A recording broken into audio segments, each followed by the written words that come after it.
This is one of the most highly acclaimed films of the whole year. 97% critic rating. It won the Palme d'Or at Cannes. It is dominating all the awards talk, Oscar predictions. The film world is head over heels in love with Anora. And what did I think about it?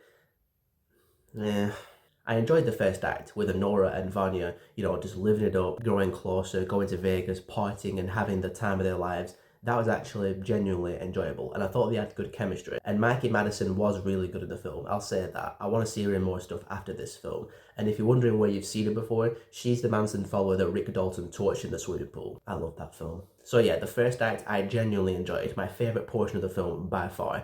But then the second act kicked on, and that's where, for me personally, the film grinded to a halt. So the premise is that Anora, a stripper, gets married to Vanya, this really rich Russian 21-year-old guy, and Vanya's parents get wind of this and they're traveling to Russia to try and get this marriage annulled.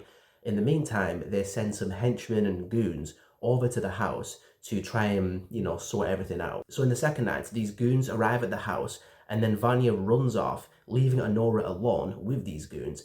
And the rest of the film is Anora with these henchmen goon characters just, bickering and arguing. And these goons are kind of buffoonish. There's a couple of pratfalls and they just kind of bumbling around sometimes, trying to stop Anora from screaming or resisting. And I'm just like, what's going on? The scene at the mansion with the goons trying to restrain Anora goes on and on and on for like 20-25 minutes. And I was like, please, can we just move on from this scenario? The screaming, the yelling, the swearing, it's just getting a bit repetitive. And then after that, Anora travels with the goons around the city trying to find Vanya, and they're going from club to club, from bar to bar, from restaurant to restaurant, from place to place. Have you seen this guy? No. Have you seen this guy? No. Have you seen this guy? No. In the middle, they're still bickering, they're still arguing, they're still screaming at each other. And I just wasn't really entertained by it.